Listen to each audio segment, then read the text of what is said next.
estava falando sobre a vantagem distributiva. Então, a gente está falando de um cenário que o Estado precisa atuar bastante, né? Porque eu acho que é mais fácil, talvez, acho que é mais factível que o Estado seja o vetor que pelo menos dá o início, né, nesse tipo de mentalidade de, vamos lá, a gente tem uma indústria, um ciclo de desenvolvimento, acho que foi o termo que você usou. Um novo ciclo de prosperidade. Um ciclo de prosperidade que parece muito interessante, mas ele precisa partir de uma iniciativa estatal, não é? Não necessariamente só o Estado. Hoje nós temos muitas empresas comprometidas com sustentabilidade, com transição ecológica. Mas de verdade, não é só para ficar bonitinho? Quando você vê a geração de energia eólica e energia solar já é mais barata do que energia de hidroeletricidade, não é uma ficção. Há alguns anos atrás, as pessoas diziam, isso não tem como competir. O custo da energia eólica é muito caro, o custo da energia solar. Isso foi ganhando escala, tendo investimentos. No começo, às vezes precisa de uma alavancagem, de um recurso catalisador. Mas depois, a própria dinâmica do processo produtivo da sociedade, ela vai levando essa dinâmica econômica. O que eu digo é que o Estado ele nem precisa ser o Estado provedor, que vai fazer tudo e ainda vai fazer o resto, e nem o Estado puramente regulador. Que, não, as regras estão aí, cada um se vira. Não é verdade. Uma pessoa preta, uma pessoa pobre, se não tiver cotas, ela não consegue superar o déficit histórico que foi submetido a essas pessoas, que nunca tiveram acesso aos bens do Estado, aos bens produzidos coletivamente, inclusive por elas próprias. Então, em algumas coisas é preciso uma alavancagem. Mas eu sonho um dia em que todos tendo condição de estar numa faculdade, todos, né? Não precisa mais de cotas, mas enquanto precisar tem que ter cotas. O Estado nem é provedor e nem apenas regulador. O Estado ele é um Estado mobilizador. Ele tem que mobilizar os recursos dele próprio em benefício dessas alavancagens. O Estado tem que mobilizar a iniciativa privada, tem que mobilizar a criatividade da sociedade civil, ajudar a mobilizar a academia, os diferentes setores. É um Estado mobilizador, não apenas provedor ou regulador. Isso dá uma outra dinâmica. E tem situações que você não vai ver ninguém querendo competir para ficar ali, não. É o Estado mesmo que tem que fazer. Tem alguns municípios que não vai ter nenhuma PPP que queira ir para lá. Quem tem que fazer é o Estado. E o Estado não pode ser visto como sinônimo de ineficiência. O Estado tem Mas que aí ser... o Estado tem que melhorar também. Exatamente. Porque meio que... Exatamente, tem essa que é a melhorar. percepção. Exato, tem que ser o Estado que dá conta dos recursos que o contribuinte paga para que ele possa funcionar.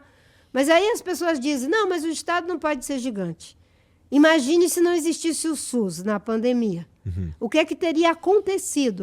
É difícil de argumentar contra isso. Aonde estavam os melhores médicos? Aonde estavam os melhores laboratórios para atender a todos na medida do possível? Né? Estava dentro das estruturas do Estado. E teríamos todos colapsados se não fosse isso. A iniciativa privada tem o seu lugar? Claro que tem o seu lugar. Mas o Estado tem que estar provendo, sim, né? A educação de qualidade para todos, a saúde de qualidade para todos, num sistema misto. O que eu quero é ter uma educação em que, se eu quiser que o meu neto vá para uma escola pública, essa escola tenha qualidade. E se eu quiser que o meu neto vá para a escola privada, tem qualidade. Não é por falta de qualidade, é uma escolha. E aí as pessoas têm o direito de fazer a escolha. Olha, parece um bom sonho, Marina. Eu também tenho esse sonho, de Exato. verdade. Mas o sonho é a matéria-prima mais concreta da vida. Mas a bola tá com vocês, pô. A bola não tá com vocês, você é? A bola está com cada um de nós. Porque na democracia, às vezes a bola fica no pé só 4 anos. E corre o risco de entrar um governo negacionista, que não quer cotas, que não quer Bolsa Família, que não quer proteger a Amazônia, que não quer fortalecer o SUS. A bola, na democracia, vai estar sempre com a sociedade. É a sociedade que dá o termo de referência. Né? Eu gostei dessa resposta aí. Porque, assim, eu também acho. Eu acho que a gente é meio ruim para votar, de uma forma geral. Eu acho que a gente parece que é um concurso de Miss. Não tem muita... As pessoas não prestam muita atenção no que tem de proposta de verdade. Claro que existem pessoas que sim, mas eu conheço uma galera que é meio fla-flu, sabe? Então não tem muito discernimento e realmente votar com cuidado.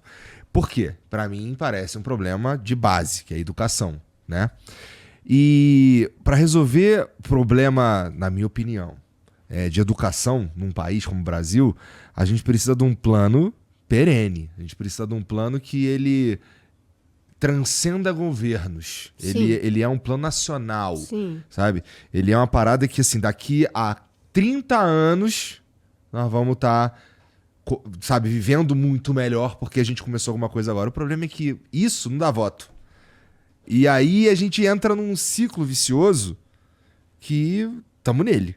A gente precisa resolver isso. Mas olha, tem algumas políticas públicas que têm conseguido resistir.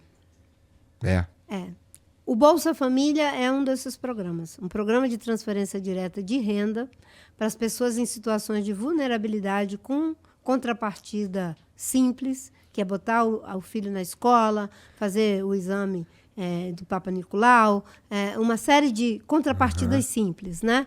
É um programa muito eficiente. Transferência direta de renda, até porque ele movimenta a economia local, uma série de fatores. É que esse é muito difícil de alguém ser contra. Esse é muito difícil de alguém ser contra. Mas tem muita gente que já foi contra e que é contra. Mas depois que ele foi implementado, meu irmão, ele resistiu até um governo que é diametralmente oposto. É isso que eu estou lhe dizendo. Tem políticas públicas que deram uma demonstração dessa resiliência. O Sistema Único de Saúde, apesar de todas as dificuldades, é uma demonstração de uma política pública altamente resiliente.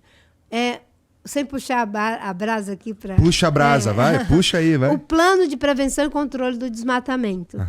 É uma política pública que sobreviveu aos piores ataques. Ele foi feito em 2003, começou a ser implementado em 2004, foi alcançar o primeiro resultado em 2005. Agora, nós só pegamos atualizando e já nos primeiros meses de governo ele estava dando os resultados. Porque a gente tinha a arquitetura do plano, a gente atualizou o plano, a gente tinha as pessoas certas, competentes para fazer. Menos resistência, eu suponho. E respeito pelos processos republicanos. Se eu tenho um fiscal do IBAMA e ele vai fazer a fiscalização, ele tem que ter o direito de fazer a fiscalização. Se ele está avaliando o licenciamento, ele tem a liberdade de dar o parecer técnico. Não vai ter uma interferência política, porque a Anvisa não pode liberar um remédio que é tóxico porque alguém está pressionando politicamente para que aquele remédio seja liberado. É a mesma coisa em relação a alguns processos. Então, tem algumas políticas que elas nos dão uma demonstração de que elas podem ser, como você disse, política de Estado, política de país. Isso. Aí, mais uma vez, quem é que consegue isso? Quem consegue isso é a sociedade. Quando o presidente de Portugal, quando eu fui na comemoração dos 200 anos de independência lá em Portugal, ele fez um discurso que ele foi muito corajoso, porque ele disse que tinha uma atitude muito de prevenção dos portugueses em relação aos brasileiros. E ele disse, não tem como fechar as portas de Portugal para o Brasil. Quando os povos decidem, não há nada que os governos possam fazer. E na hora que os povos decidirem que eles querem uma política de país e não uma política de partido, uma política só daquele momento, aí não tem quem consiga conter, né? Hoje não é possível um governo assumir e dizer vou acabar com a política de educação. Ninguém mais vai... Quem quiser que eduque seus filhos. Não, isso não é possível. Os povos já decidiram que a educação, não é um direito das pessoas. Né? Você não pode dizer acabou a política de saúde. Os povos já decidiram que tem que ter política de saúde. Né? E eu espero que os povos decidam, né, de que a gente não pode ter atitudes racistas, atitudes que sejam homofóbicas, Os povos têm que decidir isso. E quando eles decidem, aí é inexorável. A humanidade é complexa, nós não somos seres perfeitos. Eu gosto muito de uma frase que diz o seguinte: pessoas virtuosas criam instituições virtuosas para lhes corrigir quando falharem em suas virtudes. Eu acredito muito nisso. Por quê? Porque você pode estar virtuoso agora, eu posso estar virtuoso agora, mas eu sou um ser humano, eu vou somos seres vacilar. humanos. Podemos falhar em nossas virtudes. Então, eu quero um Estado, uma sociedade que tenha instituições, que tenha leis que possam nos corrigir caso venhamos a falhar em nossas virtudes. Isso é a beleza de uma instituição que foi criada, chamada Estado, né, com todo o seu peso e as suas contradições e os seus problemas, não é, para viabilizar, né, a ideia de que todos têm o direito de ter vida digna, vida em abundância, né? O Estado é uma entidade que paira, né? E aí o que a gente tem que trabalhar? Para que o Estado seja justo, para que o Estado seja democrático, para que o Estado seja transparente, para que o Estado seja eficiente, para que o Estado esteja a serviço do interesse público. Que sonho, isso é um sonho mesmo, isso é legal. É um sonho, mas que pode ser realidade, eu te digo. O sonho é a matéria-prima mais concreta que nós temos. Imagina, se todo mundo, se o Estado realmente devolvesse pra gente o que era previsto devolver, e eu tô falando do cara do Capão Redondo, eu tô falando do cara do Jacarezinho, eu tô falando do cara que tá no sufoco, sabe? Nossa, acho que ia ter muito menos reclamação mesmo. Eu acho que ia ser mais tranquilo pra todo mundo viver. Não ia ter essa guerra que a gente vive hoje. Ou a gente ia reclamar de outras coisas. Um pouco mais efêmeras, vai. Umas paradas assim que não ameaçam a minha vida. Né? Os caras. A gente reclama das paradas que ameaçam a vida. A gente tá falando de saneamento básico. Sabe? Tá falando de algumas coisas. Do básico do básico. Do básico, né? do básico. De ter comida para comer. Exato, de pessoas ter comida para comer. Que não têm sequer o que comer, né? Uma mãe que... E é muito louco isso que a gente está em 2023, num país como o Brasil, e tem isso. Isso é muito maluco. O mundo, né? O mundo